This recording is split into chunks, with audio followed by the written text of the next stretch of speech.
যে লন্ডনে চিকিৎসাধীন অবস্থায় তিনি সাবেক প্রধানমন্ত্রী শেখ হাসিনার সাথে ফোনে কথা বলেছেন।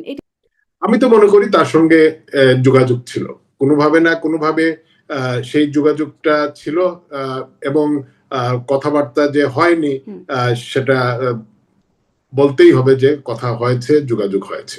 এই যে আপনি বলছেন যে কোনো জায়গা থেকে ছড়ানো হচ্ছে, আপনার কি মনে হয় কোথা থেকে আসলে বা কারা? আমি তো মনে করি এটা বিএনপি তারা তাকে রেখে তাদের যে ফায়দা বা তারা যা যা মনে করেছেন তাদের হয়তো তাদের সেই প্রয়োজনটা শেষ হয়ে গিয়েছে। আসল চেহারা কোনটা রাষ্ট্রপতির? আপনাদের সময় যেটা দেখতাম সেটা, নাকি বর্তমান সময়ে যেটা দেখলাম সেটা? অন্তর্বর্তীকালীন সময়ে না হয় তাকে বাধ্য করে করানো হয়েছে। সংবিধান তাদেরকে যে দায়িত্বটা অর্পণ করে বা জাতির যে প্রত্যাশা থাকে সেই প্রত্যাশা পূরণে তিনি ব্যর্থ হয়েছে। আর সংবিধানের মোড়কে আপনারাও কি জনগণের ভোটাধিকার মানে থেকে বঞ্চিত করা বা জনগণের ভোটাধিকার যেটি আসলে সাংবিধানিক তাদের অধিকার? আপনার লিবিয়ার গাদ্দাফিকে কারা হত্যা করেছে, সাদ্দামকে কারা হত্যা করেছে, ভেনেজুয়েলার প্রেসিডেন্টকে কারা তুলে নিয়েছে, ইরানের এই যে একের পর এক তাদের নেতাদেরকে হত্যা করা হয়েছে, কারা হত্যা করেছে? আপনি যুক্তরাষ্ট্রের কথা বলছেন, মানে বিডিআর বিদ্রোহ থেকে সেখানেও যুক্তরাষ্ট্রের ভূমিকা, মার্কিনীদের ভূমিকা। নিশ্চয়ই আমরা সেটা হয়তো প্রমাণ আমাদের কাছে নেই, কিন্তু এই প্লট গুলো তৈরি করা হয়েছে, কারা তৈরি? সম্প্রতি এক ভার্চুয়াল সভায় আওয়ামী লীগের সাধারণ সম্পাদক ওবায়দুল কাদের রাষ্ট্রপতি এবং সেনাপ্রধানকে বিশ্বাসঘাতক ইঙ্গিত করে এই দুই নিয়োগে শেখ হাসিনার দূরদর্শিতাকে প্রশ্নবিদ্ধ করে বলেছেন, ওয়ান্স আ বেট্রেয়ার অলওয়েজ আ বেট্রেয়ার। বিশ্বাসঘাতকদের নিয়ে রণকৌশল সাজালে তা কখনো সফল হবে না। তাহলে কি আওয়ামী লীগের রণকৌশলে সম্পৃক্ত করা হয়েছে রাষ্ট্রপতি চুপ্পু এবং সেনাপ্রধান ওয়াকারকে? সেজন্যই কি এই সাবধানবাণী ওবায়দুল কাদেরের? সম্প্রতি দলটির গুরুত্বপূর্ণ নেতা জাহাঙ্গীর কবির নানক বলেছেন, কিছু কথা থাকে জাহেরে, কিছু থাকে বাতেনে, সব কথা বলা যাবে না, তবে রেডি থাকতে বলেছেন সবাইকে। তারাই আসলে কতটা রেডি ফেরার ব্যাপারে? ফেরার বিষয়ে সরকারের সঙ্গে যোগাযোগ হচ্ছে আশ্রয় দেয়া দেশ ভারতের সঙ্গে। ক্ষমতাচ্যুত করার পেছনে যে যুক্তরাষ্ট্রকে দায়ী করে দলটি, তাদের সঙ্গেও কি হচ্ছে কোনো লবিং? এসব নিয়ে কথা বলতে আমার আজকের অতিথি আওয়ামী লীগের সাংগঠনিক সম্পাদক সাবেক এমপি শফিউল আলম চৌধুরী নাদেল। জনাব শফিউল আলম চৌধুরী নাদেল, আপনাকে স্বাগত জানাচ্ছি আমার আজকের আয়োজনে। যেটি এখন সবচেয়ে আলোচনার বিষয়বস্তু, যে রাষ্ট্রপতি শাহাবুদ্দিন চুপ্পু তিনি অবশেষে পদ হারাতে যাচ্ছেন, এবং যেটি জানা যাচ্ছে যে লন্ডনে চিকিৎসাধীন অবস্থায় তিনি সাবেক প্রধানমন্ত্রী শেখ হাসিনার সাথে ফোনে কথা বলেছেন। এটি তার বিরুদ্ধে অভিযোগ হিসেবে দেখানো হচ্ছে। আসলেই কি, মানে আপনারা জানবেন শেখ হাসিনার সাথে কথা হয়েছে কিনা বা জানেন কিনা, আসলেই কি কথা হয়েছে? দেখুন, রাষ্ট্রপতি তিনি লন্ডনে গিয়ে কথা বলবেন কেন? তুমি যদি কথা বলার তার আগ্রহ থাকে এবং তুমি যদি মনে করেন কথা বলবেন, তিনি তো সেটা বঙ্গভবন থেকেও কথা বলতে পারেন। কারণ তিনি বিভিন্নভাবে তাকে হয়তো বিভিন্ন নজরদারিতে বিভিন্ন প্রক্রিয়ার মধ্য দিয়ে রাখা হচ্ছিল বা হয়তো রাখা হয়েছে। আমরা জানি তাকে কিভাবে তখন শপথ পড়ানো বা এই যে পট পরিবর্তনের পরে তার সঙ্গে যে আচরণগুলো করা হয়েছে এগুলো মনে করি খুব স্বাভাবিক বিষয়। কিন্তু তারপরেও এত লম্বা সময়ের মধ্যে তার যদি তিনি মনে করেন যে কথা বলবেন, সেটা বঙ্গবন্ধু কন্যা জননেত্রী শেখ হাসিনা শুধু নয়, অন্য যে কোনো জায়গায় তিনি সেটা কথা বলতেই পারতেন। এবং দেখুন, এটা লন্ডনে গিয়েছেন এবং তিনি কথা বলেছেন, এই কথাগুলো বিভিন্ন গণমাধ্যম বা সামাজিক যোগাযোগ মাধ্যমে যেটা এসেছে, আমি মনে করি সেটা হয়তো কোনো জায়গা থেকে এটা ছড়ানো হচ্ছে। কারণ আগামী দিনে বঙ্গবন্ধু কন্যা ফিরে আসবেন এবং সেই সময় রাষ্ট্রপতি হিসেবে যিনি থাকবেন তার ভূমিকা কি হবে বা কি হতে পারে, এই যে একটি অনিশ্চয়তা বা একটা ভীতি, সেই জায়গা থেকেও হয়তো তাকে সরানোর তারা প্রয়োজন মনে করেছেন বা তারা মনে করেছেন যে তাহলে কি শেখ হাসিনার সাথে তার কথা হয়নি আসলে লন্ডন থেকে? এটা আসলে নিশ্চিত করে বলা মুশকিল, কারণ এটা নিশ্চয়ই তাদের দুইজন কাউকেই সেটা জিজ্ঞেস করা যাবে না। কিন্তু এই যে দীর্ঘ প্রায় ২ বছর সময় হলো, ২ বছরই হলো, মানে আওয়ামী লীগের পতনের পরে ২ বছর। এই সময়ের মধ্যে কি কথা হয়েছে রাষ্ট্রপতির সাথে আওয়ামী লীগের সভানেত্রীর বা কোনো পর্যায়ের নেতার? আমি তো মনে করি তার সঙ্গে যোগাযোগ ছিল, কোনোভাবে না কোনোভাবে সেই যোগাযোগটা ছিল, এবং কথাবার্তা যে হয়নি সেটা বলতেই হবে যে কথা হয়েছে, যোগাযোগ হয়েছে। আচ্ছা। তো এই যে আপনি বলছেন যে কোন জায়গা থেকে ছড়ানো হচ্ছে, আপনার কি মনে হয়? কোথা থেকে আসলে বা কারা মানে এটি ছড়াতে পারে বা ছড়ানোর উদ্দেশ্য কি? আমি তো মনে করি এটা বিএনপি তারা তাকে রেখে তাদের যে ফায়দা বা তারা যা যা মনে করেছেন তাদের হয়তো তাদের সেই প্রয়োজনটা শেষ হয়ে গিয়েছে, বা তারা হয়তো আহ, রাষ্ট্রপতির কাছ থেকে এই রাষ্ট্রপতির কাছ থেকে হয়তো তারা মনে করছেন যে তাদের আর কিছু পাওয়ার নেই, এবং তিনি থাকলে সেটা তাদের জন্য একটা ক্ষতির কারণ হতে পারে, এই আশঙ্কার থেকে তারা সরিয়ে দিচ্ছেন। এবং কিন্তু কি শুধু আর যে ক্ষতির কারণ হতে রাষ্ট্র পারে? মানে বিএনপি যেটা মনে করতে পারে বলে আপনার কি মনে হয়? কি ক্ষতির কারণ হতে পারেন রাষ্ট্রপতি? কারণ রাষ্ট্রপতি তো খুব অবগত অ মানে মানে কি বলে অনুগত হিসেবেই কাজ করছেন। হ্যাঁ, বলে মনে হয় বা দৃশ্যমান হয়। দেখুন, বাংলাদেশ সরকার হলো আহ, যেহেতু সংসদীয় সরকার, রাষ্ট্রপতি সাংবিধানিক পদ বটে কিন্তু অনেকটাই অলংকারিক। হুম, তো এই কারণে তিনি এখন যে দায়িত্ব পালন করেছেন বা যেটা করেছেন, আমি আগেই বলেছি যে বঙ্গবন্ধু কন্যা বা আওয়ামী লীগ সরকারের পরিবর্তনের পরে তার পাশে আমরা যেভাবে আমরা দেখেছি তিন বাহিনীর প্রধানরা গিয়েছেন এবং তার পাশে দাঁড়িয়ে তাকে দিয়ে যে ঘোষণাগুলো দেওয়ানো হয়েছে, তো এই পরিপ্রেক্ষিতে আবার যে এই ধরনের একটা পরিস্থিতি বা উদ্ভূত পরিস্থিতি তৈরি হবে না। আপনি একটা জিনিস দেখুন, আহ, সরকার পরিবর্তনের পরে তিনটা পদ কিন্তু গুরুত্বপূর্ণ ছিল: রাষ্ট্রপতির পদ, প্রধান বিচারপতির পদ, স্পিকারের পদ। স্পিকারের বিষয়টা আপনারা জানেন হুম। কি হয়েছে না হয়েছে, এটা তো লুকানোর কিছু নেই। প্রধান বিচারপতিকে মব করে দায়িত্ব থেকে সরিয়ে দেওয়া হয়েছে, এখন রাষ্ট্রপতিকে সরিয়ে দেওয়া হলো। এবং এই যে আপনার জুলাই আগস্টের সেই আন্দোলনে সরকারের ভূমিকা কি ছিল, পুলিশ প্রশাসনের র্যাবের ভূমিকা কি ছিল, সেটা নিয়ে আমরা অনেক দীর্ঘ আলোচনা করতে পারি, কিন্তু যে প্রক্রিয়ায় সরকারকে সরিয়ে দেওয়া হয়েছে, যে প্রক্রিয়ায় নতুন সরকার এসেছে বাংলাদেশের সংবিধান অনুযায়ী, হুম। সেটা পুরোটাই কিন্তু অসাংবিধানিক এবং বেআইনি ভাবে হয়েছে।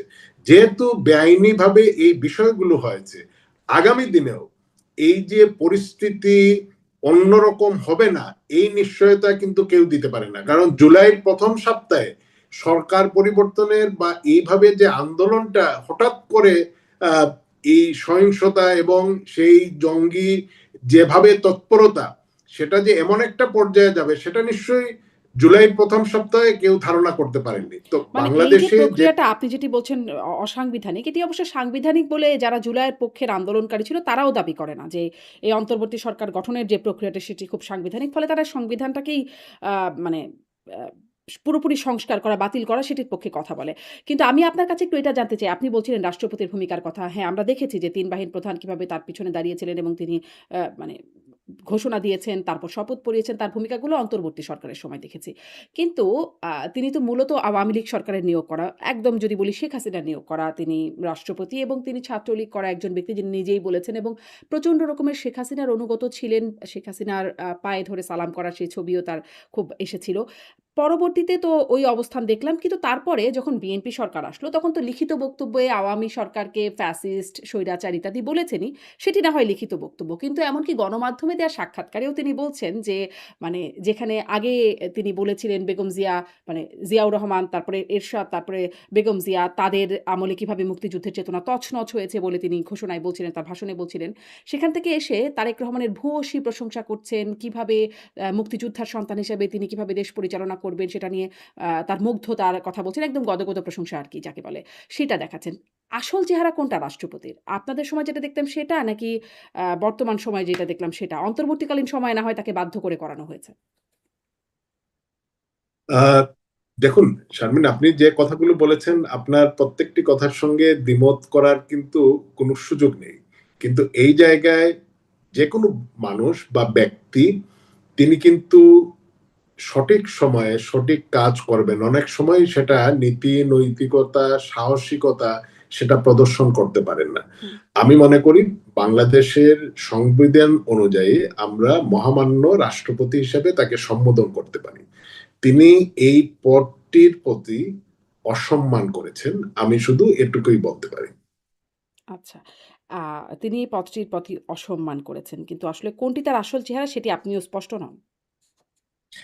দেখুন, আহ, আমি তো বললাম যে তিনি, কারণ আপনি কখনোই দ্বিচারিতা করতে পারেন না, এটা যে কোনো ভাবে নীতি নৈতিকতার বাইরে।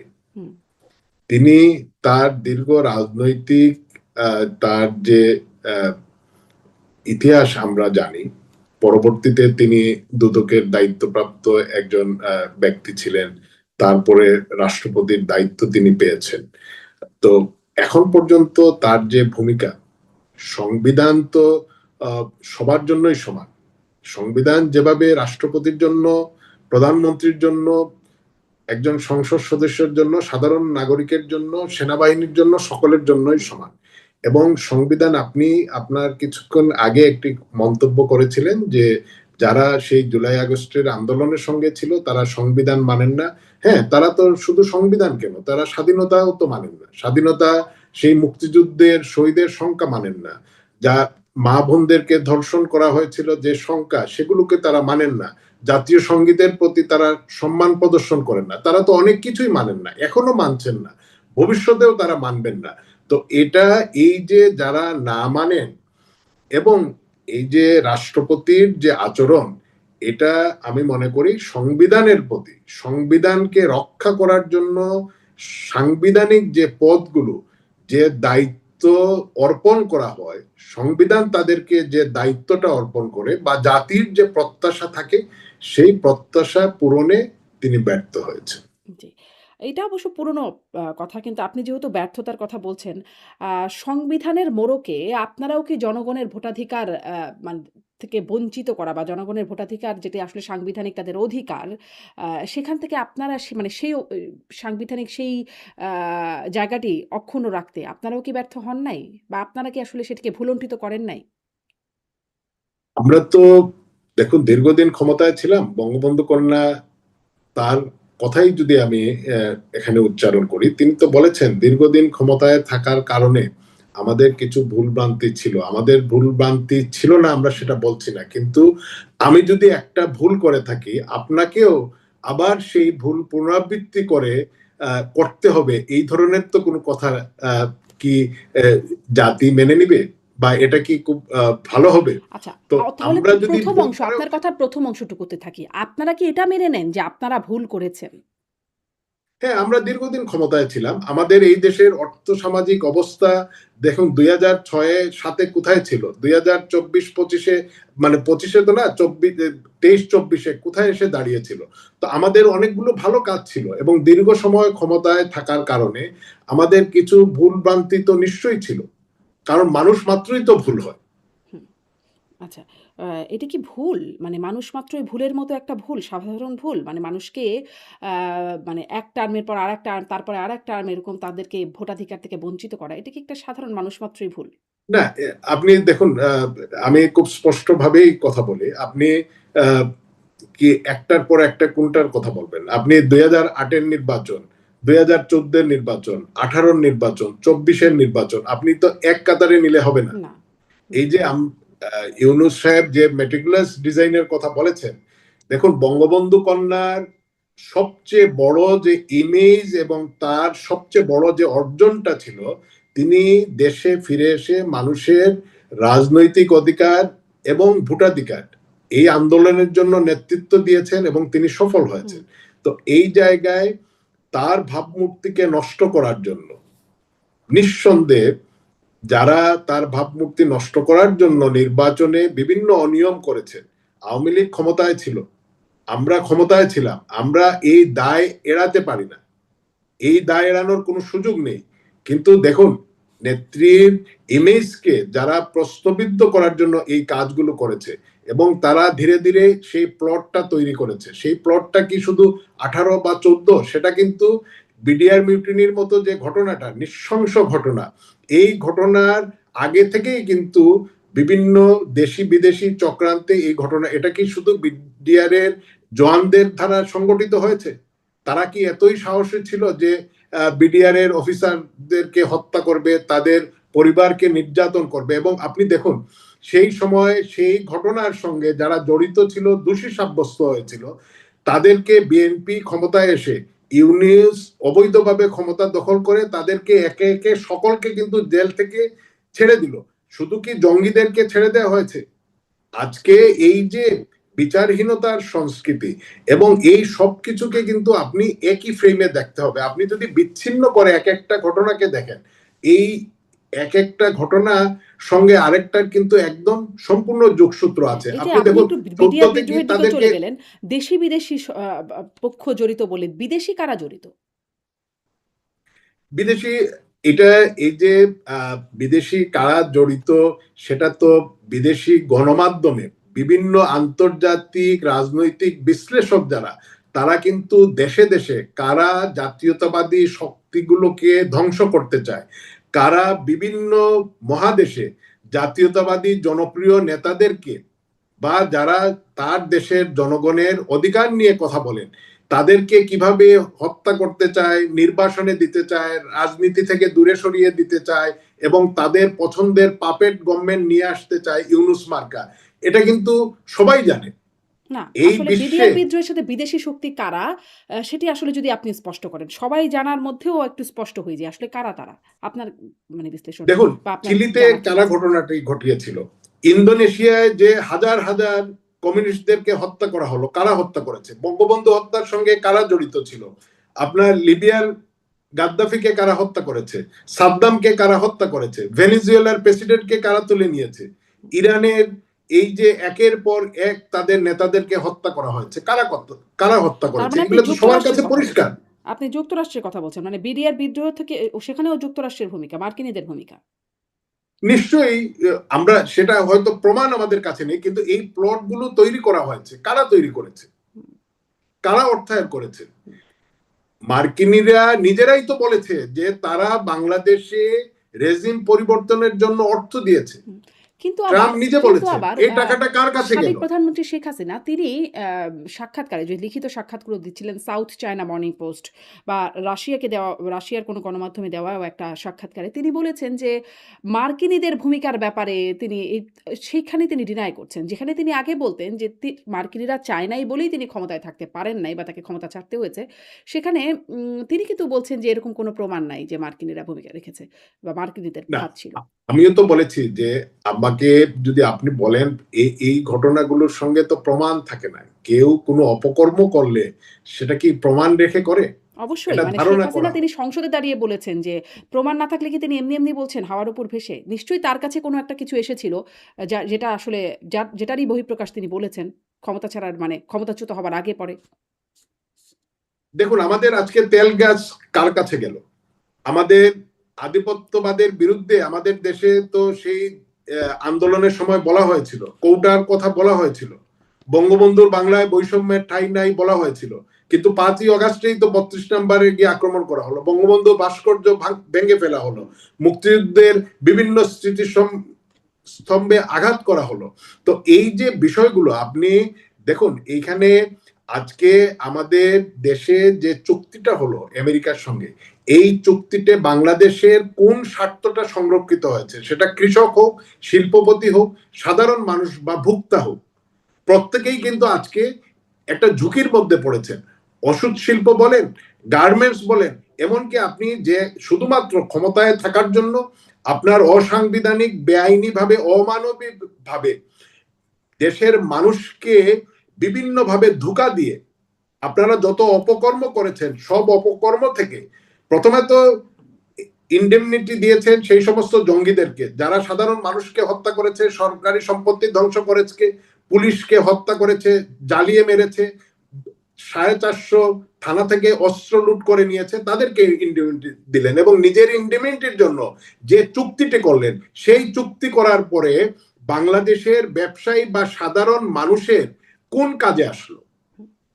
আপনি সেই সময় বলেছিলেন, এই আসিফ নজরুলদের মতো আরো অনেকেই বলেছিলেন যে ভারতের আধিপত্য, ভারতের 26 লক্ষ মানুষ কাজ করে, ভারতের সঙ্গে বিভিন্ন গোলামি চুক্তি হয়েছে।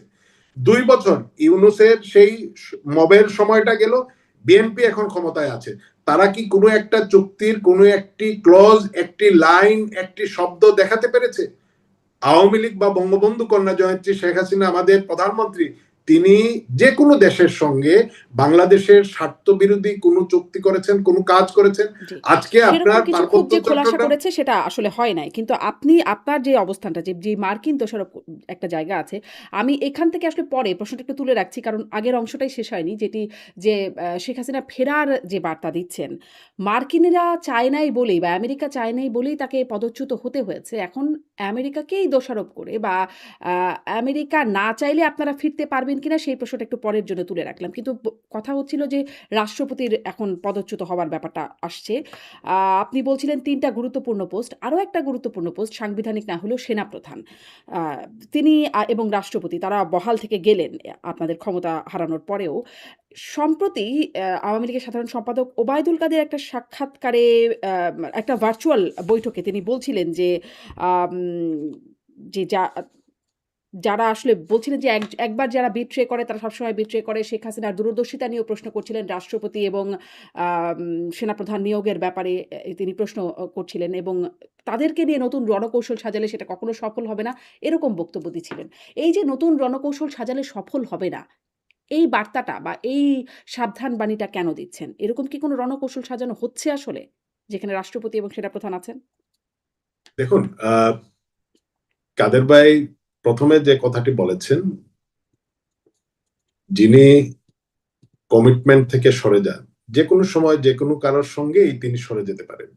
তিনি রাষ্ট্রপতি হতে পারেন, সেনাপ্রধান হতে পারেন, যেই হন না কেন।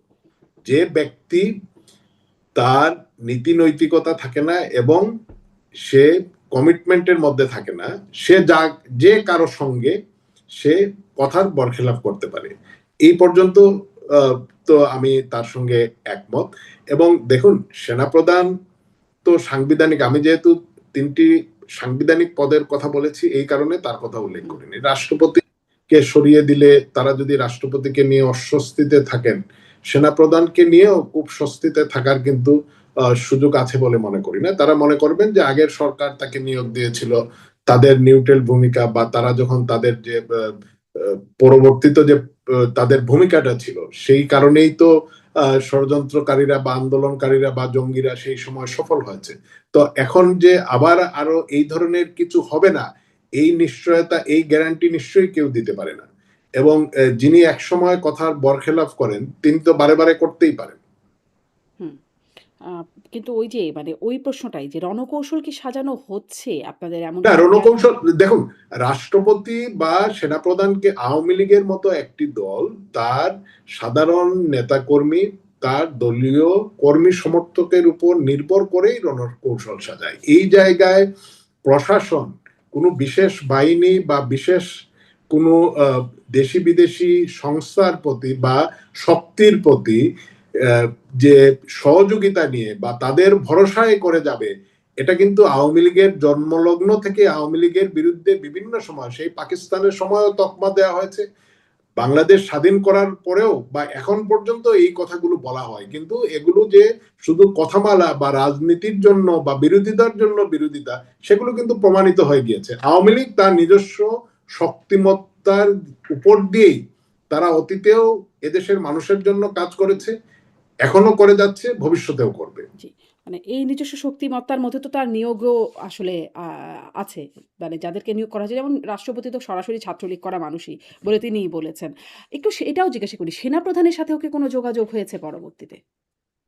আহ তিনি শেখ হাসিনার মনে আত্মীয়ও হয় না। বটে। হ্যাঁ।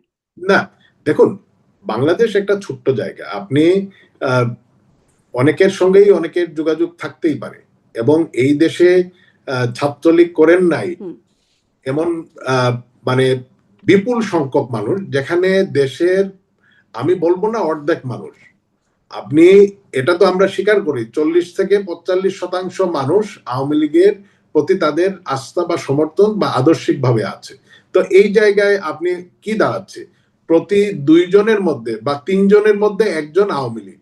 তো এই জায়গায় আজকেও তো মনে করেন যে প্রায় মনে হয় 17 জন পুলিশ অফিসারকে অবসরে পাঠানো হুম। হয়েছে, প্রতিদিনই তো পাঠানো হচ্ছে। প্রশাসনের যারা ডিসি হিসেবে দায়িত্ব পালন করেছেন বা তার ঊর্ধ্বতন কর্মকর্তা ছিলেন তাদেরকে পাঠানো হচ্ছে। তো এটা কি শুধু ছাত্রলীগ করার কারণে, রাজনৈতিক প্রতিহিংসার কারণে? তো এভাবে যদি করতে হয় তাহলে দেশের অর্ধেক মানুষকেই তো আপনার চাকরি বাকরি থেকে বাদ দিয়ে দিতে হবে। হুম। এই কাজগুলো তো হচ্ছে। আচ্ছা, আপনি একটু এটা বলেন মানে আমাদেরকে শেখ হাসিনা ফেরার ঘোষণা দিচ্ছেন ডিসেম্বরে এবং নেতা কর্মীরা সহ তিনি ফিরবেন বলে বলছেন। অবশ্য আওয়ামী লীগ নেতা জাহাঙ্গীর কবির নানক তিনি বলছেন কিছু কথা জাহেরে, কিছু কথা থাকে বাতেনে। মানে কিছু কথা প্রকাশ্যে বা দৃশ্যমান, কিছু কথা অপ্রকাশ্যে বা অদৃশ্য অবস্থায় থাকে বলে তিনি বলছেন। সব কথা বলা যাবে না। সব না হয় নাই বললেন, কিন্তু আপনাদের এই যে রণকৌশল সাজানোর বিষয়টা, সেটা আসলে কেমন? কি প্রক্রিয়ায় তিনি আসলে দেশে ফিরবেন?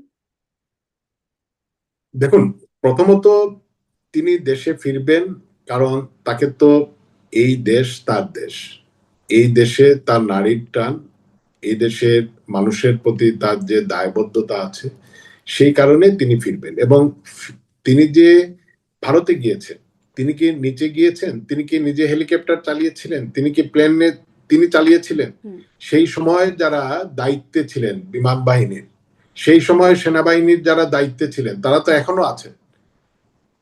এই যে তাকে যেভাবে গণভবন থেকে হুম। তাকে সামরিক হেলিকপ্টারে করে এবং পরবর্তীতে সামরিক বিমানে করে তাকে দেশের বাইরে নিরাপত্তার কথা বলে তারা দিয়ে রেখে আসলেন, সেই সমস্ত অফিসাররা তো বহাল আছেন। তারা কার নির্দেশে সেই কাজটা করেছেন? এখন কার বঙ্গবন্ধু নির্দেশে কন্যা করেছেন? ফিরে মানে আসছে। শেখ হাসিনা তো নিজেই ভারতকে অনুরোধ করেছিলেন যে তাকে মানে তিনি যাবেন সেই বিষয়টি, এবং এই বিষয়টি সংসদে বলেছেন ভারতের পররাষ্ট্রমন্ত্রী জয়শঙ্কর।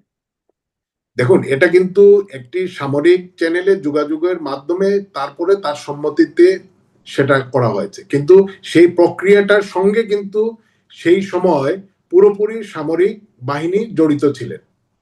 হুম, এটা কিন্তু খুব পরিষ্কার। হুম, তাকে যখন তার সম্মতির কথা জানতে চাওয়া হয়েছে, তখন তিনি তো তাকে যখন সেই প্রক্রিয়ার মধ্যে রেখে দেওয়া হয়েছে বা সেই করার জন্য বাধ্য করা হয়েছে, তখন তিনি সম্মতি জানিয়েছেন। তো এই অ্যারেঞ্জমেন্টটা কারা করেছে? নিশ্চয়ই তিনি করেননি। হুম। আজকে তিনি ফিরে আসার কথা মানে যেটা তিনি অনুরোধ বলেছেন, করেছেন, তিনি তিনি সম্মতি দিয়েছেন। আর তো অ্যারেঞ্জমেন্ট তো কখনোই একদম নির্বাহী প্রধান মানে প্রধানমন্ত্রী তো আর অ্যারেঞ্জমেন্ট করবেন না। করবে তো নিশ্চয়ই অধীনস্থ কেউই। হ্যাঁ, হুম, তারাই তো সেই প্রক্রিয়াটা করেছে এবং তাকে বলেছে যে আপনি, কারণ তার কথাই তো তারা সম্মতি জানাবে, কারণ তারা তো অন্য কারো কথা শুনবে না বা অন্য কারো কথা বিশ্বাস করবে না। সেই কারণেই তাকে দিয়ে তখন বলানো হয়েছে যে আপনি বলুন। হয়তো এভাবেই একটা পরিস্থিতি তৈরি করা হয়েছিল, কারণ সেই বিষয়গুলো তো আমরা এখনো হয়তো পুরোপুরি জানি না। একটা সময় নিশ্চয়ই আমরা সেই বিষয়গুলো আমাদের সবার কাছে পরিষ্কার হবে, কারণ সেই সময়ের ঘটনাগুলো, গণভবনে কি ঘটেছিল, হুম। অন্যান্য জায়গায় যে ক্ষমতার কেন্দ্রগুলো সেখানে কি ঘটেছিল বা কিভাবে সেই প্রক্রিয়াগুলো হয়েছিল, কারা উত্তরা থেকে মিছিলগুলো আসার জন্য উৎসাহিত করেছিল, ঢাকায় ঢুকার বিভিন্ন পয়েন্টগুলো কারা খুলে দিয়েছিল, কেন খুলে দিয়েছিল, পুলিশকে কারা দায়িত্ব পালন থেকে সরিয়ে দিয়েছিল, সেই বিষয়গুলো নিশ্চয়ই একসময় খুব পরিষ্কার ভাবেই হুম। সামনে আসবে। এখন ধরেন যতটুকু এখন পরিষ্কার হয় সেটি হচ্ছে পররাষ্ট্রমন্ত্রী, ভারতের পররাষ্ট্রমন্ত্রীর সংসদে দাঁড়িয়ে বক্তব্য যে শেখ হাসিনা অনুরোধ করেছেন এবং শর্ট সময়ের মধ্যেই তাকে ভারতে নিয়ে যাওয়া হয়েছে। তারা অনুমতি দিয়েছেন। এরকম একটা বিষয় এতটুকু পাওয়া যায় ভারতের পক্ষ থেকে। আর ধরেন ৪ আগস্ট রাতে শেখ হাসিনার সাথে ডক্টর হাসান মাহমুদ তৎকালীন পররাষ্ট্রমন্ত্রীর যে কথোপকথন, তখনও শেখ হাসিনাকে বলতে শোনা যায়, "এই দেশে আর না।" তিনি এরকম একটা কথা বলছিলেন। মানে পুরো কথোপকথনের একটা অংশ আমি বললাম। ফলে মানে দেশ যে ছাড়বেন, এটি তো মোটামুটি মনে হয় সেই কথোপকথন বা পরের না, অনুমতির শারমিন, অপেক্ষায় দেখুন, আছে। কোনো বাক্যাংশের একটা লাইন দিয়ে আসলে পুরো অর্থ বের করার কোনো হুম, সুযোগ নেই। এটা কোনো সুযোগ নেই। এটা আমি বলছি না যে জামাতের নেতৃবৃন্দ যেভাবে বলেন যে বিভিন্ন অঘটনের পরে এআই দিয়ে করা, আমি এআই এর কথা বলবো না। হ্যাঁ, কিন্তু আপনি যখন পুরো একটা বাক্য বা তার আগে পরে আরো অনেক হয়তো কথা থাকে, তো একটা নির্দিষ্ট বাক্যকে বা শব্দকে ধরে কোনো সিদ্ধান্তে উপনীত হওয়ার কোনো সুযোগ নেই। আচ্ছা। মানে এআই দিয়ে করা, এটা কিন্তু আপনারাও বলেছিলেন। ধরেন লেথাল ওয়েপন ব্যবহারের যে নির্দেশনা, ১ম এ বলা হলো এআই দিয়ে, তারপরে প্রধানমন্ত্রী মানে সাবেক প্রধানমন্ত্রী যখন সাক্ষাৎকার দিলেন তিনি বললেন টেকেন আউট অফ কনটেক্সট। মানে ১ম এ ছিল এআই, কিন্তু ছিল আওয়ামী লীগের অবস্থান। তারপরে শুনলাম টেকেন আউট অফ কনটেক্সট, ওদিকে সজীব অজয় জয় বললেন এটা নাকি ওই যে হলি আর্টিজানের সময় দেওয়া ঘোষণা। মানে অনেক রকম অবস্থান আপনাদের পক্ষ থেকেও আসছে। কিন্তু আপনি বলছেন যে পুরো বাক্যটা না শোনা। পুরো বাক্যটা ছিল এরকম যে তিনি বলছিলেন যে আমি কিন্তু ঠিক করেছিলাম আজকে যাব। মানে ৪ আগস্টের কথা শেখ হাসিনা বলছেন যে আমি কিন্তু ঠিক করেছিলাম আজকে যাব রাষ্ট্রপতির কাছে। আ আর সবকিছু লিখে ঠিক করে রেখেছিলেন তিনি বলে বলছেন এবং এভাবে মানুষ মেরে থাকার কোনো মানে হয় না। তখন অন্যদিক থেকে হাসান মাহমুদ বলছেন ইমার্জেন্সি দিয়ে দেন। তখন তিনি বলছেন লাভ নেই, অতটুকুই তো করবে। মানে কারফিউ এবং তারপরের কথা বলছেন যে অতটুকুই তো করবে। আমি কিন্তু থাকব না। এ দেশে আর না। আম তারপরে তিনি বলছেন যে নেতাকর্মীদের যেভাবে বাড়িঘর পুড়িয়ে দিচ্ছে মানে সেই প্রেক্ষাপটের কথাও বলছেন যে কিন্তু এই হচ্ছে তার কথোপকথনের কথা। সেই ৪ই আগস্টের রাতের কথা যেটি আসলে আপনি বলছেন যে শুধুমাত্র একটা লাইন না। এই হচ্ছে তার পুরো কথোপকথনের তো জায়গাটা।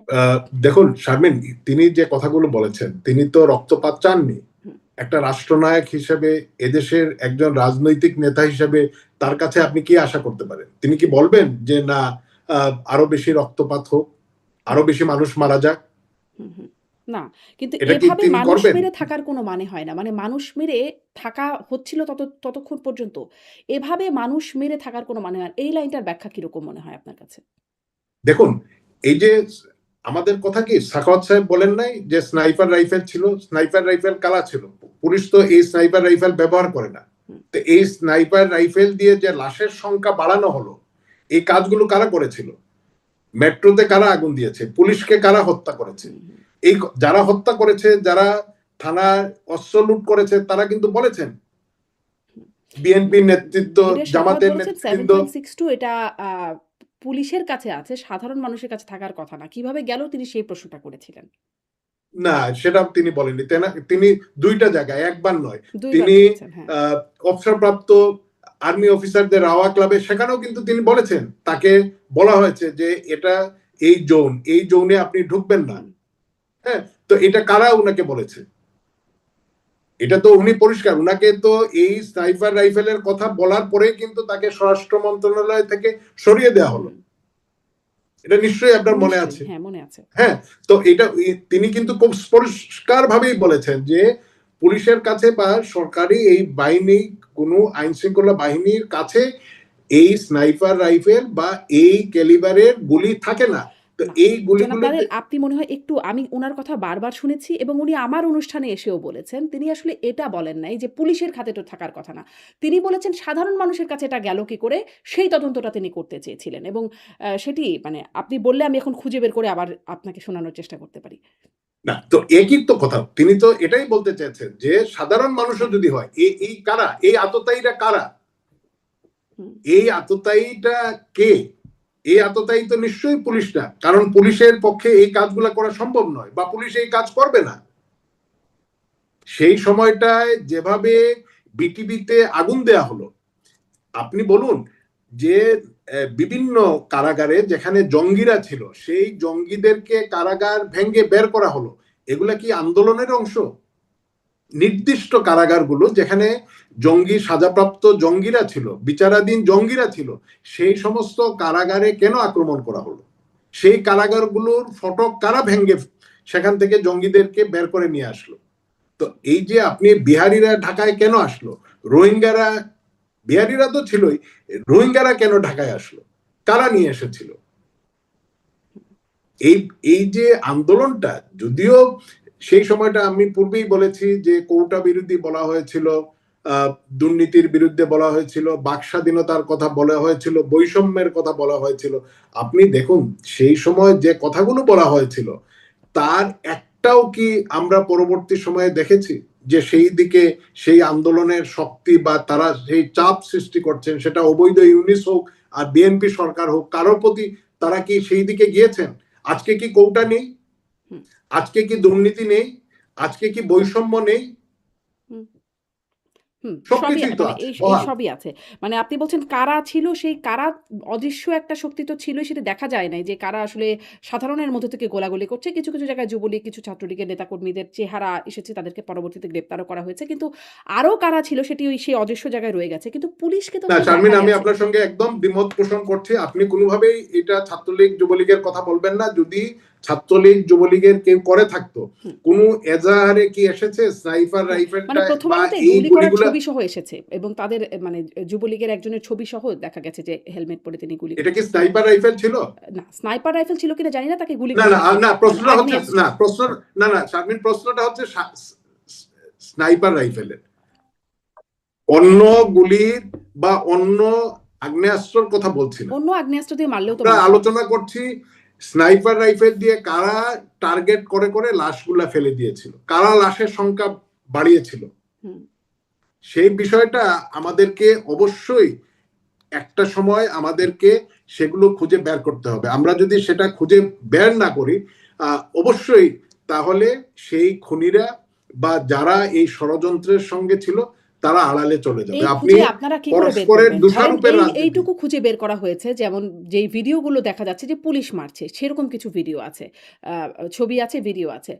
বা ওই যে আমি বললাম প্রথম আলোতে দেখা গেছে যে যুবলীগের একজন যুবলীগ নেতা তিনি গুলি করছেন। তারটা কিন্তু আপনারা যাদের কথা বলছেন সেটা আপনারা আসলে কিভাবে বের করবেন?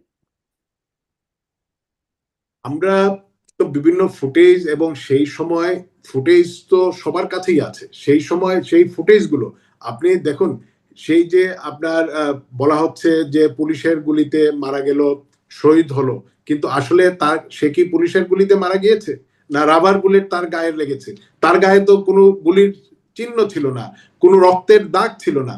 তার পরিবার বলেছে সেই সময়টায় যে তাকে দীর্ঘক্ষণ, সে যখন আহত হলো তাকে কয়েক ঘন্টা বাইরে কোথায় ছিল তার পরিবার জানে না, তারপরে তাকে হসপিটালে মুমূর্ষু অবস্থায় নেওয়া হলো, সে মারা গেল। তো এই যে অবস্থা বা এই পরিস্থিতিগুলো কারা তৈরি করেছিল? আমরা বায়বীয় ভাবে বা এই যে দোষারোপের বা নিজেরা নিজেদেরকে রক্ষা করার জন্য আমরা এক পক্ষ আরেক পক্ষের উপরে এই দোষগুলা দিচ্ছি। এই যে আজকে যে মানুষগুলো মারা গেল তাদের তো পরিবার আছে, তারা কারো না কারো সন্তান, কারো না কারো ভাই, কারো পরিবারের অংশ, তারা তো আমাদেরই দেশের সন্তান। এতগুলো মানুষ মারা গেল, কেন মারা গেল, কারা এদেরকে হত্যা করলো? আমরা তো এই বিচারটা চাই। আমরা তো বলেছি যে এই সমস্ত হত্যাকাণ্ডের নিরপেক্ষ বিচার করতে হবে। এই বিচার করতে গিয়ে আপনি আওয়ামী লীগ, ছাত্রলীগ, মানে কিন্তু এই যুবলীগের যে উপর নিরপেক্ষ দায়। বিচারের জায়গায় আসলেই তো একটু প্রশ্ন জাগে যে ধরেন আবু সাঈদ হত্যাকাণ্ড যখন দেখলাম পুলিশ গুলি করলো, কিন্তু যখন প্রথম এজাহারটা হলো সেখানে সেই পুলিশের কোনো নামই নাই, বিএনপি জামায়াতে তাদের নাম আছে। ফলে তখনই নিরপেক্ষ বিচার নিয়ে আসলে প্রশ্ন জাগে যে নিরপেক্ষ বিচার কি আসলে আপনারাও করতেন? যেখানে আপনাদের যেমন নিজেদেরই আবু সাইদের গায়ে তো পুলিশের কোনো গুলি ছিল না, রাবার বুলেট এটা তো ছিল। রাবার বুলেট হ্যাঁ। ছিল। রাবার বুলেট আর গুলি তো এক না। হুম। কিন্তু রাবার বুলেট, অতিরিক্ত রাবার বুলেট মানে যাই হোক সেই আলোচনায় আজকে আর না যাই। সেই আলোচনা অনেক হয়েছে। এই আলোচনায় আজকের পুরো অনুষ্ঠানটা অন্য বিষয়ে সাজানো ছিল। যে তাহলে মানে শেখ হাসিনার ফেরা নিয়ে কথা বলতে চেষ্টা করছিলাম যে তার ফেরার ব্যাপারে সরকারের সাথে কি কোনো যোগাযোগ হচ্ছে?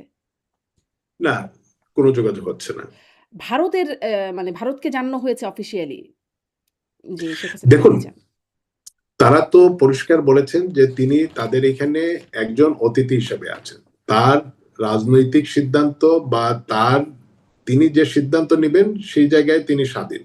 সেই জায়গায় তাদেরকে জানানোর কোনো বিষয় নেই। তিনি যখন সেই কথাটা বলেছেন আন্তর্জাতিক মিডিয়ার সামনে, তো সেটা তো সবাই জেনেছে। হুম। বাংলাদেশের সরকার যেভাবে জেনেছে, পৃথিবীর বিভিন্ন মানুষ জেনেছে, ভারতীয় কর্তৃপক্ষ তারাও নিশ্চয়ই সেটা জেনেছেন, না জানার তো কোনো কারণ নেই। মানে তারপরেও আনুষ্ঠানিকভাবে তো জানানো দরকার হয়। আ মানে একটা আনুষ্ঠানিকতা তো থাকে। রাষ্ট্রীয় কাজগুলো তো অনেক আনুষ্ঠানিকভাবেই হয়। দেখুন, বঙ্গবন্ধু কন্যা দেশে ফিরে আসবেন।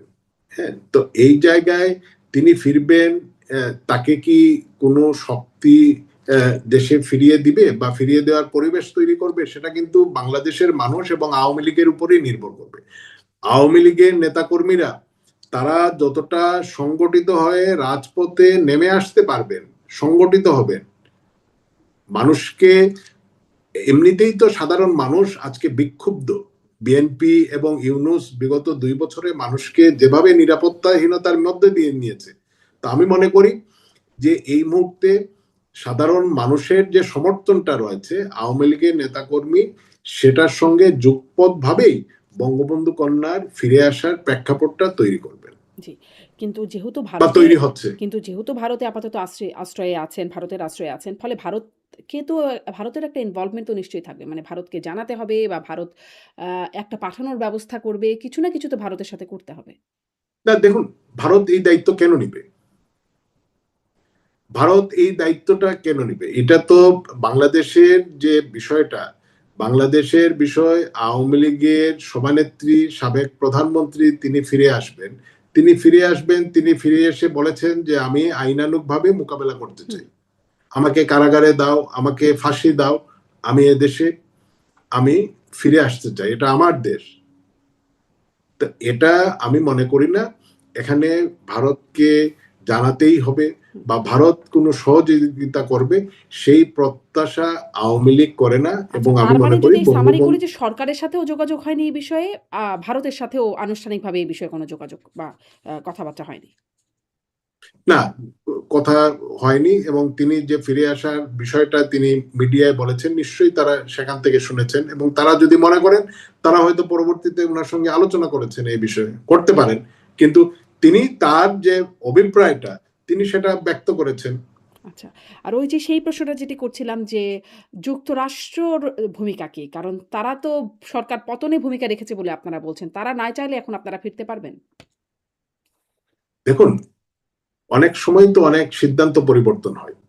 তারা হয়তো ইউনুসকে দিয়ে যে চিন্তা ভাবনা করেছিলেন, বা অনেকেরই ইউনুস সম্পর্কে উচ্চ একটা ধারণা ছিল, ইউনুস যদি এইভাবে ক্ষমতায় না আসতো, ইউনুসের অবস্থানটা যে জায়গায় থাকতো, ইউনুস আসার পরে সে যে একটা কত বড় হিপোক্রেট, সেটা দেশদ্রোহী, সেটা কিন্তু বাংলাদেশের মানুষ দেখেছে। এবং সে যে একটা ভণ্ড, এটা লুবি মানুষ, সে রাষ্ট্র ক্ষমতায় এসে কনফ্লিক্ট অফ চেয়ার, সে এই যে পাওয়ারে এসে আদম ব্যাপারী থেকে নিয়ে কতগুলো লাইসেন্স সে নিয়েছে, পাশাপাশি যে রাষ্ট্রীয় সুযোগ সুবিধাগুলো নিয়েছে, হামের টিকা দিতে না পারার কারণে আজকে প্রায় 700 থেকে 800 শিশু মৃত্যুবরণ করলো। এই দায়টা কে নিবে? এই যে সে, আপনি নিশ্চয়ই আপনি অনেক ফুটেজের কথা বললেন, এই ইউনুসের, সে শান্তিতে নাকি বিশ্ব নোবেল পেয়েছিল, সে কি বলেছে, মবকে কিভাবে উস্কে দিয়েছে, যে আপনার গ্রামে, আপনি এসে এখানে বলছেন আপনার গ্রামেও তো তারা আছে, দেখেছি। তার মানেটা কি? তার মতো একটা বয়স্ক মানুষ এইভাবে উস্কানি দিতে পারে, বা সে যে এত লোভী, এটা কি কেউ ধারণা করতে পারতেন? জি, তো দেখুন, এই বক্তব্যটা শুনেছি আমি। ডক্টর মোহাম্মদ ইউনূস এভাবে বলছেন সেটি আমি শুনেছি। কিন্তু ধরেন আমরা সম্প্রতি ওবায়দুল কাদেরকে যেটা শুনলাম যে ভায়োলেন্সের জবাবে ভায়োলেন্স করতে হবে, রক্তের বদলে রক্ত, শপথ নিচ্ছেন। যে চোখের পানি অনেক ফেলেছি, এখন শপথ নিচ্ছি যে ভায়োলেন্সের বদলে, এটি একটা ভার্চুয়াল বৈঠকেই বা ভার্চুয়াল সভাতেই তিনি বলেছেন। আ এটি আসলে কি, এটা আসলে কিরকম বার্তা? বা দেখুন, আমি বা সেটা শুনিনি, সাবেক যেহেতু আমি প্রধানমন্ত্রীও শুনিনি, বলেছেন আমি যে দেখে নেবার ব্যাপারটা। আমি যেটা শুনিনি, আমি সেই বিষয়ে মন্তব্য করতে পারবো না। কিন্তু ইউনিসের বিষয়টা তো তিনি মিডিয়ার সামনে যেভাবে প্রকাশ্যে বলেছেন, এবং সেই সময় বৈধভাবে তো নয়, অবৈধভাবে তিনি রাষ্ট্র ক্ষমতায় ছিলেন, সেই জায়গা থেকে তিনি যেভাবে বলেছেন, হুম। এটার সঙ্গে অন্য বিষয়ের আমি মনে করি এই মুহূর্তে তুলনা করে সেই বিষয়টাকে খাটো করার কোনো না, সুযোগ খাটো নেই। করার কিছু নাই। ওটাও তিনি বলেছেন, সেটা যেমন শুনেছি, ওবায়দুল কাদেরও বলেছেন সেটাও শুনেছি। মানে তার না, এই সেটা কি কোনো অ্যাপ্রোচটাকে মিডিয়া এসেছে? ভার্চুয়াল মিট, আমি কিন্তু শুনি নাই, আপনাদের বক্তব্য তো এখন আমি শুনি নাই। গণমাধ্যমের মেইনস্ট্রিম এ ওভাবে আসে না। কিন্তু সামাজিক যোগাযোগ মাধ্যমে পাওয়া যায়। আমি সেটা শুনি নাই, আচ্ছা, আমি শুনি নাই সেটা। আচ্ছা। আমি আপনাকে শোনাতে পারি। কদিন আগেও আরেকজন আওয়ামী লীগ অ্যাক্টিভিস্টকে শোনাচ্ছিলাম। কিন্তু মানে তিনি বক্তব্যটা এটাই দিয়েছেন যে ভায়োলেন্স এর বদলে ভায়োলেন্স, চোখের বদলে চোখ, রক্তের বদলে রক্ত। এখন এই শপথ নিচ্ছে আওয়ামী লীগ। আমি দায়িত্ব নিয়ে আপনাকে বলছি যে তিনি এটি বলেছেন। আচ্ছা শারমিন, আপনি দেখুন, বাংলাদেশে আওয়ামী লীগ 15 বছর ক্ষমতায় ছিল। বিএনপি জামাতের কোন নেতার ঘরে সেই নেতাকে না পেয়ে তার স্ত্রী কন্যাকে র্যাপ করেছে, এই ধরনের একটা দৃষ্টান্ত আছে? মুখের আওয়ামী লীগ, গণমাধ্যমে তো আসে। হ্যাঁ মানে গণমাধ্যমে তো ঠিক এইরকম খবর দেখেছি বলে মনে হ্যাঁ, করেন। কিন্তু এখন এখন এগুলা হচ্ছে বাংলাদেশে। এখনো গণমাধ্যমে আপনার আসছে না। বিএনপি জামাত 15, এখন তো মবের রাজত্বে আছে গণমাধ্যম, এটা তো আমার চেয়ে আপনি ভালো জানেন, না জানেন না? না, যে মানে না, গণমাধ্যম এটা কখনো জানেন না স্বাধীন আপনি? ছিল বলে আসলে জানি না। কখনোই কি না, আপনি এখন শুধু অন্যটা, এখন কি হচ্ছে সেটা বলেন। মানে এখন মব, স্বাধীন কি আছে? হ্যাঁ, মব তো দেখেছি। এটা তো অস্বীকার করা যায় না। মব, কোন ইলেকট্রনিক প্রিন্ট মিডিয়া মব করে দখল হয়েছিল গত 15 বছরে আওয়ামী লীগের সময়? কিন্তু বন্ধ হয়েছিল। একটা দৃষ্টান্ত আছে? একটা, প্রথম আলো এত কিছু করেছে আওয়ামী লীগের বিরুদ্ধে, প্রথম আলো কি কখনো জ্বালিয়ে দেওয়া হয়েছে? হুমকি দেওয়া হয়েছিল যে তোমাদের সামনে সিন্নি করা হবে, গরু জবাই করা হবে? এই ধরনের হুমকি ডেইলি স্টার, প্রথম আলো পেয়েছিল? মাহফুজ আনাম কয়েকদিন আগেও তো এই আপনার মতিউর রহমান বললেন যে আওয়ামী লীগের পতনের জন্য তারা সব করেছেন, তো পতনের জন্য সব করেছেন সেটা ঠিক, আওয়ামী লীগের পতন হয়েছে, প্রথম আলো জ্বালিয়ে দিয়েছে জঙ্গিরা, মাফ করেছে? এই জঙ্গি মৌলবাদীরা কাউকে ক্ষমা করবে না, তারা একজন একজন করে ধরবে। তারা আপনাদের এদেশের অ্যাপ্রোচটা কি হবে? ধরুন আপনারা ফিরে গেলেন দেশে, সেটা কি আসলে ওবায়দুল কাদের যেভাবে বলছেন বা সাবেক প্রধানমন্ত্রী যেভাবে দেখে নেবার কথা বলছেন, এরকম একটা অ্যাপ্রোচ হবে যে যারা এরকম করছে তাদেরকে দেখে নেওয়া হবে, তাদেরকে চোখের বদলে চোখ, রক্তের বদলে রক্ত, এরকম আপনাদের অ্যাপ্রোচ হবে? আপনাদের অ্যাপ্রোচটা দেখুন, কি হবে? আওয়ামী লীগ একটি গণতান্ত্রিক দল। আওয়ামী লীগে এদেশের সবচেয়ে বড় জনসমর্থিত দল। আওয়ামী লীগ কোনো সহিংসতা বা প্রতিহিংসাকে ধারণ করে না, অতীতেও করেনি, ভবিষ্যতেও করবে না। তবে যারা এই সমস্ত ঘটনা ঘটাচ্ছেন, সেটা প্রশাসনের হোক বা রাজনৈতিক নেতাকর্মী হোক, আমরা নিশ্চয়ই আইনানুগ ভাবে এই বিষয়টা মোকাবেলা করব।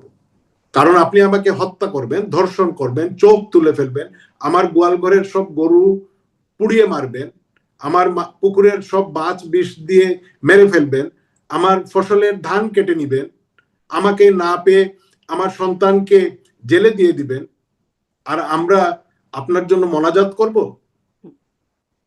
নিশ্চয়ই সেটা হবে না। আমরা আইনানুগ ভাবে মোকাবেলা করব, আইন নিজেদের হাতে তুলে নিব না। মানে তারাও সেটি বলছেন যে আইনের নামে তাদেরকে বছরের পর বছর তাদেরকে মামলায় হয়রানি করে তারা ধান খেতে থাকতেন। মানে বিএনপি কর্মীদের এটা বক্তব্য। তখনও বলতেন মানে না, বিএনপির কর্মীদের কথা বলছেন, কার কথা বলছেন? তারা ব্যবসা বাণিজ্য করেনি? আপনি এই যে প্রতিমন্ত্রী, যিনি তার পরিবারের 4 জনের নামে ইউনিয়নের নাম করেছেন, 4টি ইউনিয়নের, বাংলাদেশে একটা জমিদারি শুরু হয়েছে, তিনি তার গত 15 বছরের ইনকাম ট্যাক্সের ফাইল দেখেন, তিনি কত কোটি টাকার কাজ করেছেন, কত শত কোটি বা হাজার কোটি টাকার কাজ করেছেন। এই ধরনের নজির বাংলাদেশের প্রত্যেকটি জেলায় আছে। আওয়ামী লীগ রাষ্ট্র ক্ষমতায় ছিল, প্রত্যেকটা একদম বেগম খালেদা জিয়া থেকে শুরু করে একদম তৃণমূল কর্মীর নামে পর্যন্ত মামলা, এটি কি মানে একটা একরকমের হয়রানি না, নাকি সব আসলে আইনানুগ প্রক্রিয়া হয়েছে? মামলা থাকতেই পারে, মামলা পুলিশ করেছে, মামলা ছিল, কিন্তু মামলা থাকা আর আপনি ঘরে গিয়ে ধর্ষণ করা, হত্যা করা, এটা কি এক? না, নিশ্চয়ই না। তাইলে আপনি মা এবং সন্তান একই হাত করায়, বাবা এবং সন্তান একই হাত করায় দিয়ে কারাগারে নিয়ে যাওয়া হচ্ছে, আদালতে নিয়ে যাওয়া হচ্ছে। আওয়ামী লীগের গত 15 বছরে এই ধরনের দৃষ্টান্ত আছে? নিশ্চয়ই নেই। জি। এখন সমস্যা তো ওইখানে যে গণমাধ্যম তো আসলে কথা বলে না সবসময়, বা শাসকের কথাই বলে বেশিরভাগ সময়। আমি নিজেও গণমাধ্যমে কাজ করেছি। অবশ্য আমার যে জায়গাটা ছিল সেখানে ঠিক রিপোর্টিং লেভেলে বা মাঠ পর্যায়ে কাজ করার সুযোগ ছিল না। ফলে আ তবে এতটুকু বলতে পারি যে গণমাধ্যম স্বাধীনভাবে তখনও কাজ করেনি, এখনো কাজ করছে না, আগেও কাজ করেনি। এটা একটু বলবেন যে আপনার কাছে জিজ্ঞাসা করছিলাম যে মার্কিন ভূমিকার কথা। আপনারা কি কোনো লবিং, মানে ধরেন ক্ষমতায় আপনারা যখন শাসনভারে ছিলেন বা দায়িত্বে ছিলেন, ক্ষমতায় ছিলেন, তখন আমরা দেখতাম বিএনপি নানান রকম লবিং করত। আপনারাও ডিপ্লোম্যাটদেরকে পাশে পাবার জন্য নানান রকম বৈঠক বা এমনকি ওই যে 4ই আগস্টের যেই কথোপকথনটা বলছিলাম, ওই ডিপ্লোম্যাটদের সাথে মিটিং প্রসঙ্গেই কথা হচ্ছিল শেখ হাসিনার সাথে ডক্টর হাসান মাহমুদের। এখন আসলে লবিংটা কিরকম হচ্ছে? আন্তর্জাতিক লবিং বা কে করছে আপনাদের পক্ষে আন্তর্জাতিক লবিং? এই যে দেশে সহিংসতা হচ্ছে, গণতন্ত্র নেই, মানুষকে নির্বিচারে হত্যা করা হচ্ছে, ধর্ষণ করা হচ্ছে, এই বিষয়গুলো তো স্বীকৃত। গণমাধ্যমে আসলো কি আসলো না, এই ঘটনাগুলো তো ঘটছে। আপনি গণমাধ্যমে বা এই যে গ্লোবাল ভিলেজে আমরা আছি, আপনি কতটা সংবাদকে চেপে যেতে পারবেন? এবং বাংলাদেশে জঙ্গিদের যে উত্থান দিনে দিনে বাড়ছে, যেভাবে তারা সেই হিজবুত তাহরির অন্যান্য বিভিন্ন নিষিদ্ধ ঘোষিত পৃথিবীব্যাপী জঙ্গি সংগঠনগুলো, এখানে পাকিস্তানের লোকজন হরহামেশা আসছে, আফগানিস্তান থেকে আসছে, পৃথিবীর বিভিন্ন জায়গা থেকে সন্ত্রাসীদের একটা অভয়ারণ্যে বাংলাদেশ আজকে পরিণত হয়েছে। তো এখানে বাংলাদেশে যে পরিমাণ জনসংখ্যা এবং বিভিন্ন চ্যালেঞ্জ রয়েছে, এই জায়গায় যদি এই সন্ত্রাসীরা ঘাঁটি গেড়ে বসতে পারে, এটা তো আরেকটি অ্যাটম বোমা হবে। এই বিষয়টা নিশ্চয়ই পশ্চিমারা বা যারা ইউনূসকে ক্ষমতায় এনেছিল তারা এখন টের পাচ্ছে যে তারা আওয়ামী লীগকে শিক্ষা দিতে গিয়ে বা এদেশের তেল গ্যাস, এদেশের ব্যবসা বাণিজ্য, এদেরকে কলোনি করতে গিয়ে তারা যা করেছেন, এখন তার পরিবর্তে যেটা হচ্ছে সেটা তাদের দিকেই কিন্তু উল্টোভাবে হয়ে যাবে। মানে এই এই বিষয়টার জন্য কি এই বিষয়টা বোঝানোর জন্য আপনাদের পক্ষ থেকে কি কোনো লবিং আছে? ধরেন এই মাসের শেষের দিকেই আসবেন সার্জিও গোর, মার্কিন বিশেষ দূত তিনি আসবেন, দক্ষিণ এশিয়া বিষয়ক। তিনি আসবেন। মানে সবসময় আমরা দেখেছি যে বিএনপি আওয়ামী লীগ সাথে নিজেরা কথা বলে না। একজন তৃতীয় ব্যক্তি, সেদিন আমার অনুষ্ঠানে বিবিসি বাংলার সাবেক প্রধান সাবির মোস্তফা তিনি বলছিলেন যে আওয়ামী লীগ বিএনপি সবসময় কথা বলে না, মুখোমুখি হয় না। তৃতীয় কোনো ব্যক্তি বিদেশিরা এসে তাদের মধ্যে কথোপকথন হয়। মানে এরকম কি কোনো কথোপকথন সার্জিও গোরের কাছ থেকে আসবে কিনা? আপনাদের কোনো পক্ষ থেকে কোনো লবিং ছিল কিনা? সেটি একটু জানতে চাইছিলাম। দেখুন, আমাদের পক্ষ থেকে লবিং বলতে কি, আমরা পৃথিবীব্যাপী বিভিন্ন মানবাধিকার সংস্থা বা এগুলো নিয়ে যারা কাজ করেন, বিভিন্ন দেশের এমপি বা সিনেটর যারা আছেন, আমরা তাদের কাছে এই তথ্য উপাত্তগুলো নিয়মিতই আমরা দিচ্ছি। আমরা তাদের সঙ্গে যোগাযোগ রাখার চেষ্টা করছি। তাদেরকে বাংলাদেশের এই প্রেক্ষাপট বা এই যে জঙ্গিদের উত্থান এবং এই যে রাজনীতির নামে যে সহিংসতাগুলো, সেগুলো আমরা তথ্য প্রমাণ দিচ্ছি আচ্ছা। মানে এটা এবং হচ্ছে আমরা আপনাদের মনে করি অবস্থান। কিন্তু যেখানে মানে বিশেষ করে আওয়ামী লীগের নেতারা একদম সভাপতি থেকে শুরু করে বেশিরভাগ নেতারাই আছেন, ভারতের কথা বলছি। আম ভারতের সাথে যেটি দেখেছিলাম যে, এই যে ধরেন প্রধানমন্ত্রীর চীন সফর, তারেক রহমানের চীন সফরের আগে দেখলাম যে খুব পুশিন হলো। তারপরে ডাক্তার জাহেদ, প্রধানমন্ত্রীর উপদেষ্টা, তাকে এয়ারপোর্টে হয়রানি করা হলো, হেনস্থা করা হলো। মানে এরকম একটা অ্যাপ্রোচ যেগুলো আসলে সবগুলোকেই নেতিবাচকভাবে দেখার যথেষ্ট সুযোগ আছে। একটা নেতিবাচক অ্যাপ্রোচ দেখা যাচ্ছিল সরকারের প্রতি। কিন্তু চীন সফর শেষ হতেই বা চীন সফরের মধ্যেই ট্যুরিস্ট ভিসা উন্মুক্ত করে দেওয়া বা পুশিনটাও থমকে গেল চীন সফরের পরপর। আ তারপরে গত ১৫ জুলাই প্রধানমন্ত্রী প্রতিরক্ষা উপদেষ্টা ব্রিগেডিয়ার অবসরপ্রাপ্ত একেএম শামসুল ইসলাম তিনি সাক্ষাৎ করেছেন অজিত দোভালের সাথে। আবার অ্যা খোদ নরেন্দ্র মোদি, ভারতের প্রধানমন্ত্রী, তিনি বাংলাদেশের প্রধানমন্ত্রী তারেক রহমানকে ব্রিকস সামিটে আমন্ত্রণও জানিয়েছেন এর মধ্যে। এবং এটাকে ভারতীয় সিনিয়র সাংবাদিক গৌতম লাহিড়ী তিনি বলছেন রেয়ার জেস্চার বা বিরল একটা উদ্যোগ হিসেবে তিনি আখ্যায়িত করছেন। মানে ভারত খুব এই সরকারের সাথে ভারতের পক্ষ থেকে একটা তৎপরতা, মনে হচ্ছে সম্পর্ক উন্নয়নের তৎপরতা। এটি আপনাদের জন্য কেমন? দেখুন, ভারত আমাদের সবচেয়ে নিকট প্রতিবেশী, বৃহৎ প্রতিবেশী। তাদের নিরাপত্তা, তাদের রাজনীতির কারণে তারা কোনটা সিদ্ধান্ত নিবে সেটা একান্তই তাদের বিষয়।